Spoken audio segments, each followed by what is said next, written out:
For me, dancing is really important. A lot of it is about who I am as a person. I see myself as a dancer. I come alive when I'm dancing. I just love performing. It's something that relates me to other people in a very deep way if you're dancing together. You can talk about your inner feelings without talking because you're talking through your body. And I think for me that's something that many of us could do, because sometimes finding the words for what you want to say is just too difficult. You just can't find them. And that's whether you're expressing joy or the opposite end. If you're kind of in tune with your body, and if you understand how your body works, it's the most incredibly pure form of art that you can have, because you don't have a language other than the language of your own body.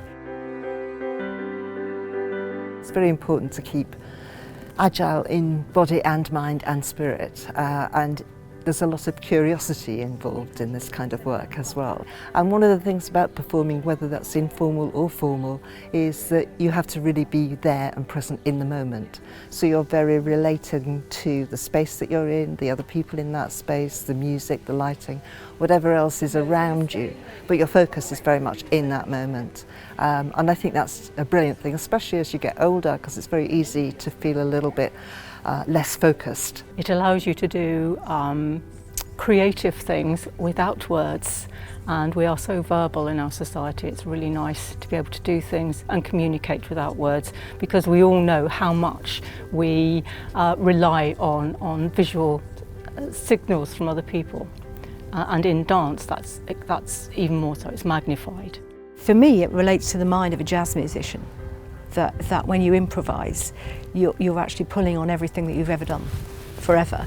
And I think it's incredibly freeing and amazing. I mean, these days have been wonderful, particularly after and during lockdown, to be able to get together. And I suppose my most important thing for me is I see dancers play. I go out to play when I dance. That is my play. And I just think it's a gleeful, wonderful activity that you can do and enjoy and meet other people, perhaps people that you wouldn't normally meet as well, which is another reason why it's so good.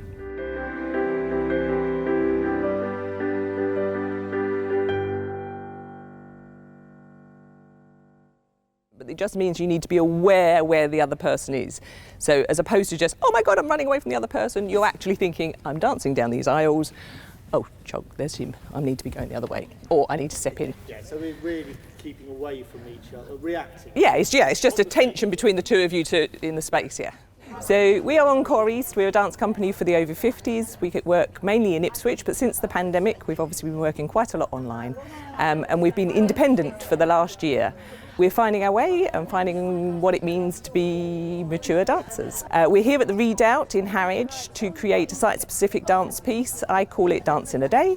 And we do choreography and edit, which means we will improvise each of the set pieces and then I will choreograph from the improvised work that we've created. The piece is about the tension between freedom and security, in how in life we all choose the things that restrict us to make us feel secure, whether that's family, marriage, jobs, life. And here is a huge fort that was created to keep us safe, but equally and to keep everyone else out. And that's a massive restriction in life. So I'm playing with the tension between those two things.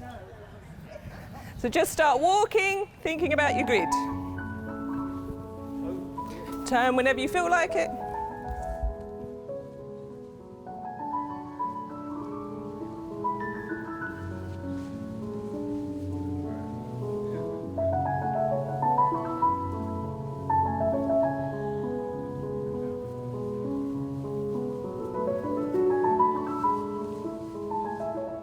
My name is John Theobald. I'm a volunteer with the Harwich Society. Like many volunteers, we all give our time for free. We look after many sites in Harwich, including this one, which is the Redoubt. And the Redoubt was built for the Napoleonic emergency of 1805. The invasion didn't occur, but they realized that there was weaknesses in the coastal defenses, so they built 3 of these to supplement the existing forts, and they built lots of Martello towers as well. So this goes hand in hand with the Martello towers. This one being north of the Thames, and the other two are one in Kent, which is still in military hands, and another one at Eastbourne in Sussex. So those are the first three artillery redoubts that were made. The redoubt itself, after the military left it in 1946, was left to totally decay. So it had no windows, doors, it was overgrown, and rubbish was thrown in here, and it was used as a rubbish dump. So the early restorers came in and they cleared everything back and repaired the brickwork and put in doors and windows. And of course the role of people who work here as volunteers is to continue that kind of restoration, make sure that things are as watertight as you can, and actually look after the exhibits. So we also restore and conserve the guns that we've got in place here, and all the other artifacts that appear in the rooms. So it's an ongoing kind of restoration. The major funding of the redoubt is from public donation or events to actually keep it restored and working as a museum. So it hosts all sorts of things, from school children coming in, Cubs guides, scouts camping here, all sorts of events. We're going to have a beer festival next week. There's a shanty festival happening in October. And today we're hosting EncoreEast Dance Company, who are developing their dance down in the parade ground.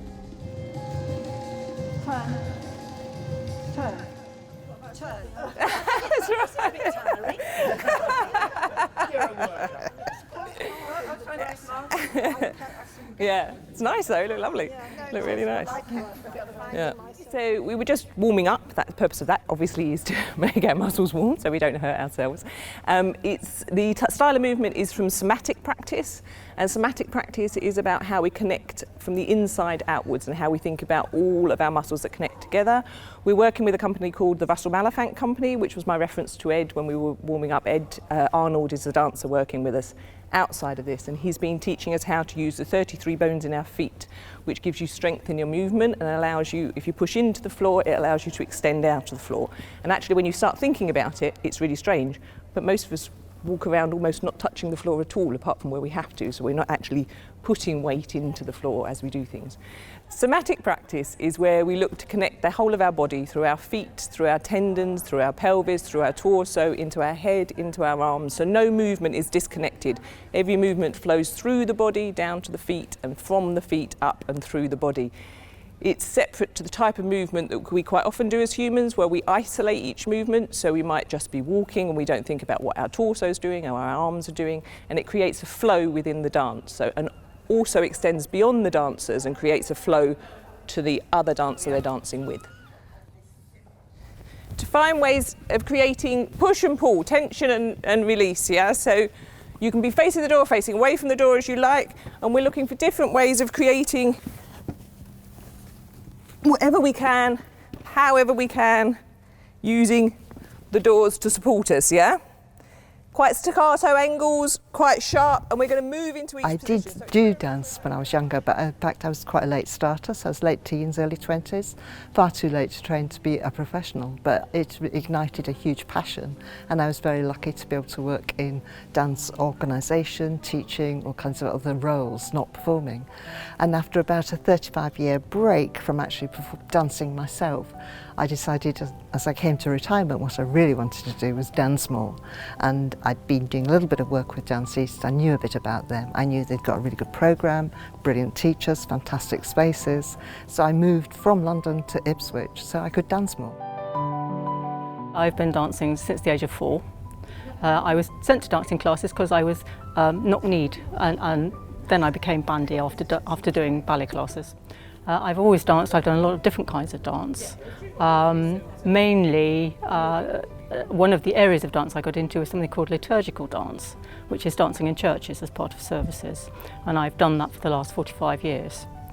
When it came to being here, when I retired and we were in Ipswich, I thought it would be very nice to do some dancing, and I couldn't find anything I particularly liked. And then I saw the EncoreEast advert, say, for this particular group of people who were older. And I thought, oh no, I'm never going to be good enough to do that. I don't know about this. But then I did do it and became part of the group as it was then, that are now EncoreEast. And it's been the same kind of experience that I had when I was a liturgical dancer in a group for many years. It's the same kind of bonding, the same kind of relationships that develop, the same way of dealing with each other in movement so that we actually work together well. And this group does work together well. And it's a support group as well as a dance group. I just didn't find out about dancing that I could do. I thought once you were a child, if you hadn't trained professionally, that was it. And then DanceEast opened in Ipswich, or that had been around a little while, and I sort of stumbled across it. And now we're called EncoreEast, which is a wonderful company to be part of. And everyone's very supportive, and I love it. And I can see me doing it for as long as my body holds out, you know. So I know, you know, some people, we have a bit of this, a bit of that, your knee goes, your hip goes, you feel a bit whatever. But yeah, struggle on. And the sort of dancing we do and the sort of stuff we do, it's not always set moves, it's sort of improvisational, so we can just do what we can and try to be good and the best we can be at what we do. So we're all different, but we all support each other, and it's fabulous. And this whole place, the fort is fantastic. It's great, it's wonderful, and I love it, and it makes you feel enclosed and secure and safe. And obviously working with all these lovely people that I work with, and then the people we always have working with us, or when we do filming or anything like that, it just seems like a really big, lovely, happy family. So that's fine. Once you're not in the line, you can do what you like, then rejoin the line. Yeah. Yeah. If Pam steps out to dance, we have to close that gap, but don't close it in any obvious kind of... And if there's anybody out there who really wants to get involved in dancing, just do it. Most localities will have a performing company of older dancers. They'll definitely have classes for older dancers. Some of it will be much more health, keep fit related. There are classes for people living with Parkinson's. That's a really well-known national programme. So there's all sorts of opportunities out there. Just find something local and do it. It doesn't matter whether you do ballroom dancing or contemporary dance, or, you know, it's incredibly good for your body because you're linking artistic form, expression and movement. And then the person, you're moving to where the contour is. And I'm thinking it might work quite nicely if the person underneath has got their eyes shut, so they don't really know, so you're just trying to really sense and feel where that person is moving their hand. The person on the outside is going to use the person's hand any way they like, so with a bit of yes, so with a bit of yeah. So you can move and dance, and then every now and then catch the person's hand if you want to do a fall or whatever. Today has been a wonderful experience. I have to say primarily because I'm outside with my friends from EncoreEast, because it's just great to be with people having gone through lockdown and all of that. I think Stella's got an incredible setting here and has used the space really well. Her quirky little idea of the red dress seems to work to change the dynamics within the group, but yet not. And I think it's been an incredible experience for the whole day. I can't wait to see the film. It'll be great.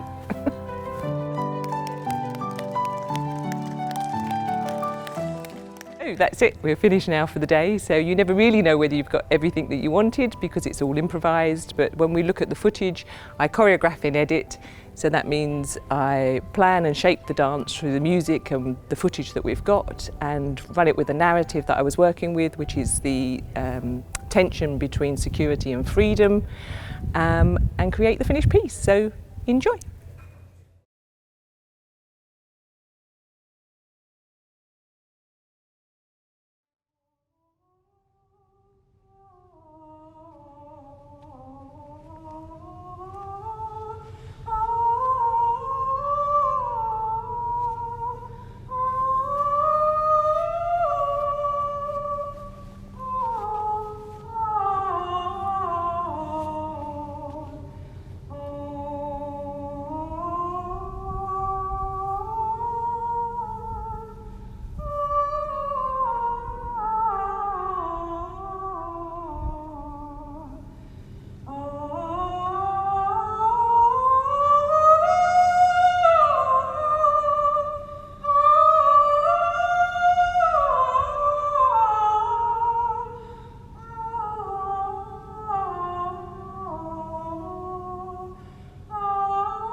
black and white,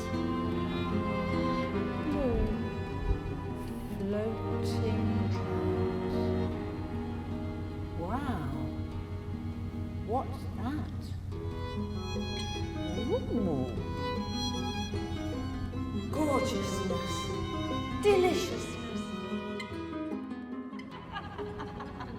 Oh, that is amazing. Oh, life is amazing. This place is